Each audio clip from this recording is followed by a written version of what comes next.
യുഎസിന്റെ Apache helicopter തകർത്തതിന് ഇറാനോട് ശക്തമായി പ്രതികരിച്ച് America. പ്രതികരിക്കേണ്ടത് വളരെ പ്രധാനമാണെന്ന് ട്രംപ് പറഞ്ഞതിന് പിന്നാലെയാണ് വലിയ ആക്രമണം ഇറാനിൽ സംഭവിക്കുന്നത്.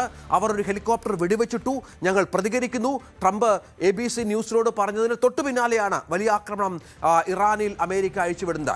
കടലിൽ നടത്തിയ ആദ്യ ഡ്രോൺ രക്ഷാപ്രവർത്തനമായിരുന്നു ഇതെന്ന് US സെൻട്രൽ കമാൻഡ് വക്താവടക്കം പറഞ്ഞു. തങ്ങളുടെ 2 പൈലറ്റുകളും രക്ഷപ്പെട്ടു. ഈ അപ്പാച്ചെ ഹെലികോപ്റ്ററിൽ പെട്ടിരുന്ന 2 പൈലറ്റുകളും രക്ഷപ്പെട്ടു. പ്രധാനപ്പെട്ട വിമാനമാണ്, ഒറ്റ രാത്രി കൊണ്ട് പ്രതികാരം ചെയ്യും എന്ന് പറഞ്ഞതിന് പിന്നാലെ വലിയ ആക്രമണം. ഇറാനിലെ വിവിധയിടങ്ങളിലായി സ്ഫോടനങ്ങൾ, സിറിക്ക്, മിനാബ് എന്നിവയുൾപ്പെടെയുള്ള സ്ഥലങ്ങളിൽ, പ്രവിശ്യകളിൽ, കിഴക്കൻ പ്രദേശങ്ങളിലൊക്കെ നിരവധി സ്ഫോടനങ്ങൾ റിപ്പോർട്ട് ചെയ്തതായി വിവരങ്ങളൊക്കെ പുറത്തു വന്നതിന് പിന്നാലെയാണ് ഇത്തരം കാര്യങ്ങൾ വരുന്നത്. സ്വയം പ്രതിരോധ ആക്രമണങ്ങൾ ആരംഭിച്ചുവെന്നാണ് US സെൻട്രൽ കമാൻഡിന്റെ വിശദീകരണം. അജയ് സുധാ ബിജു വിവരങ്ങളുമായി ചേരും. അജയ്, നമുക്ക് ആദ്യം അമേരിക്കയുടെ ആക്രമണത്തിലേക്ക് പോകാം. ഇറാന് തിരിച്ചടിച്ചിട്ടുണ്ട്, അതിലേക്ക് വരാം. അതിനു മുൻപ് അമേരിക്ക ഇത്ര പെട്ടെന്ന് പ്രകോപനം ഉണ്ടാക്കിയത് എന്തായിരുന്നു? അപ്പാച്ചെ ഹെലികോപ്റ്റർ തകരുന്നു, അത് ഇറാനാണ് തകർത്തത് എന്നതിന് തെളിവുകൾ കിട്ടിയിട്ടുണ്ടോ ആ രാജ്യത്തിന്? അത്തരത്തിൽ സ്ഥിരീകരിക്കാവുന്ന യാതൊരു റിപ്പോർട്ടുകളും പുറത്തു വന്നിട്ടില്ല. അമേരിക്ക പറയുന്ന വിവരം മാത്രമാണ് ഈ അപ്പാച്ചെ ഹെലികോപ്റ്റർ ആക്രമിച്ചത് ഇറാനാണ് എന്നുള്ളത്.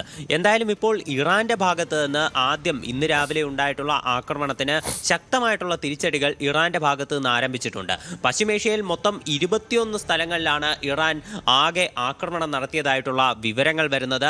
ഏറ്റവും രൂക്ഷമായിട്ടുള്ള ആക്രമണം ഇപ്പോൾ നിലവിൽ നടന്നിരിക്കുന്നത് ജോർദാനിലും അതുപോലെ കുവൈറ്റിലുമാണ്. ബഹ്റൈനിലും ആക്രമണം നടന്നിരുന്നു. ബഹ്റൈനിലുള്ള 5th ഫ്ലീറ്റിന്റെ ആസ്ഥാനം ലക്ഷ്യമാക്കിയാണ് ഇറാന്റെ ശക്തമായിട്ടുള്ള മിസൈൽ ആക്രമണം ഉണ്ടായിട്ടുള്ളത്. അതുപോലെ ജോർദാനിലേക്ക് നോക്കുകയാണെങ്കിൽ ജോർദാനിൽ അൽ അസ്രാജ് എന്ന് പറയുന്ന എയർബേസ് ലക്ഷ്യമാക്കിയായിരുന്നു ആക്രമണം. അവിടെയാണ് അമേരിക്കയുടെ പ്രസ്റ്റീജിയസ് ആയിട്ടുള്ള F-35 ഫൈറ്റർ ജെറ്റുകൾ സ്ഥിതി ചെയ്യുന്നത്. അപ്പോൾ ഈ F-35 ഫൈറ്റർ ജെറ്റുകളെ ലക്ഷ്യമാക്കിയും ആക്രമണം നടന്നു. അതുപോലെ IRGC പുറത്തുവിടുന്ന ഒരു പ്രസ്താവനയിൽ പറയുന്നത് US-ന്റെ MQ-9 ഡ്രോൺ അവർ വെടിവെച്ച് വീഴ്ത്തി എന്നാണ്. അതുപോലെ കുവൈറ്റിലും ഡ്രോൺ ആക്രമണം ഉണ്ടായിട്ടുണ്ട്. ജോർദാൻ ആർമി പറയുന്നത് ആകെ 5 ഇറാനിയൻ മിസൈലുകൾ അവർ ഇന്റർസെപ്റ്റ് ചെയ്ത് വെടിവെച്ചിട്ടു എന്നാണ്. കുവൈറ്റിലും ഈ ഡ്രോൺ ആക്രമണം ഉണ്ടായിട്ടുണ്ട്. അവരും ഇറാനിയൻ മിസൈലുകളും ഡ്രോണുകളും തകർത്തതായിട്ട് റിപ്പോർട്ട് പുറത്തുവിട്ടിട്ടുണ്ട്. ഇപ്പോൾ ബഹ്റൈനിൽ ഈ ആക്രമണം നടന്നതിൻ്റെ ചില ദൃശ്യങ്ങൾ ഉൾപ്പെടെ പുറത്തു വന്നിട്ടുണ്ട്. വെബ്കാം, എർത്ത് TV വെബ്കാമിൻ്റെ ഒരു വിഷ്വൽസാണ് വന്നത്.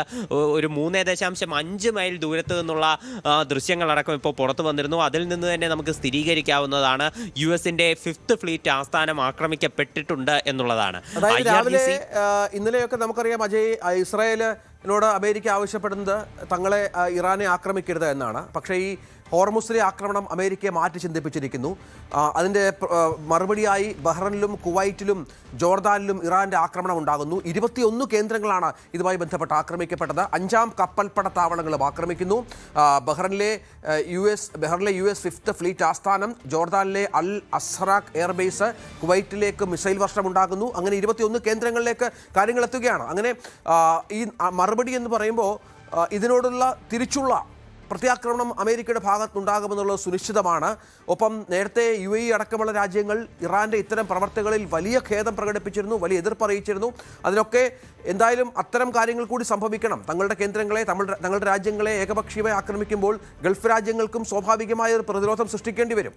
തീർച്ചയായിട്ടും ഇപ്പോൾ അത്തരം പ്രതികരണങ്ങളൊക്കെ നേരത്തെ തന്നെ പുറത്തു വന്നിരുന്നു. ബഹ്റൈൻ പറയുന്നത് തങ്ങൾ തിരിച്ചടിക്കാത്തത് തങ്ങളുടെ ദൗർബല്യമായി കണക്കാക്കരുത്, ഇറാന് സ്വന്തം മിസൈലുകളും ഡ്രോണുകളും വെച്ച് പോലും പ്രതിരോധിക്കാൻ കഴിയാത്ത തരം പ്രശ്നങ്ങൾ അവർക്ക് ഭാവിയിൽ നേരിടേണ്ടി വരും എന്നുള്ള ഒരു കടുത്ത മുന്നറിയിപ്പ് തന്നെ ബഹ്റൈൻ കഴിഞ്ഞ ദിവസം ഉൾപ്പെടെ പുറത്തുവിട്ടിരുന്നു. അപ്പോൾ എന്തായാലും ഒരു കടുത്ത ആക്രമണം തന്നെ വ്യാപകമായിട്ട് 21 സ്ഥലങ്ങളിൽ തന്നെ തങ്ങൾ അടിച്ചിട്ടുണ്ട് എന്ന് IRGC പ്രസ്താവന പുറത്തിറക്കിയിട്ടുണ്ട്. അതും IRGC പുറത്തിറക്കിയിട്ടുള്ള പ്രസ്താവനയിൽ വലിയൊരു ഭീഷണി കൂടി നിലനിൽക്കുന്നുണ്ട്. അതായത് ഇപ്പോൾ ഇറാൻ നടത്തിയിട്ടുള്ള ആക്രമണത്തിന് US എന്തെങ്കിലും പ്രതികാര നടപടി എടുക്കാൻ വേണ്ടി നോക്കിയാൽ സംഘർഷം കൂടുതൽ പ്രദേശങ്ങളിലേക്ക് വ്യാപിക്കും.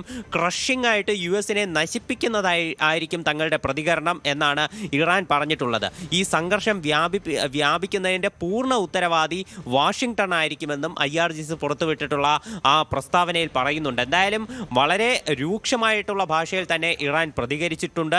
ഇന്ന് ഇറാന്റെ തെക്കൻ മേഖലകളിൽ നടന്ന ആക്രമണത്തിൽ ഒരു 2 ശുദ്ധജല പ്ലാന്റുകൾ ഉൾപ്പെടെ തകരുന്ന ഒരു പശ്ചാത്തലമുണ്ടായിരുന്നു.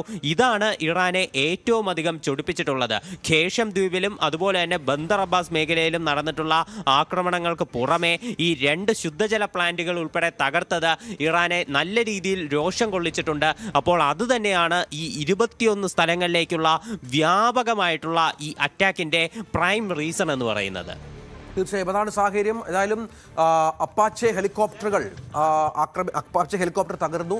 അതിനുശേഷമാണ് അമേരിക്കയുടെ ആക്രമണം ഇറാന് നേരെ ഉണ്ടാകുന്നത്. തിരിച്ചടിക്കുന്ന ഇറാൻ കുവൈറ്റ് അടക്കമുള്ള, ജോർദാൻ അടക്കമുള്ള, ബഹ്റിൻ അടക്കമുള്ള അമേരിക്കയുടെ സൈനിക താവളങ്ങളിലേക്കാണ്. പക്ഷെ നമുക്കറിയാം, ഇത്തരം ആക്രമണം ഉണ്ടാകുമ്പോൾ അവിടെ സാധാരണ ജനജീവിതത്തെ പോലും അത് ബാധിക്കത്തക്ക വിധത്തിലാണ് ഈ ആക്രമണങ്ങൾ പലപ്പോഴും സംഭവിച്ചിട്ടുള്ളത്. അങ്ങനെ ഒരു ഇടവേളയ്ക്ക് ശേഷം വീണ്ടും ഗൾഫ് രാജ്യങ്ങൾ വലിയ തോതിൽ ആശങ്കയിലാകുന്ന പശ്ചാത്തലം ഒരുങ്ങുകയാണ്.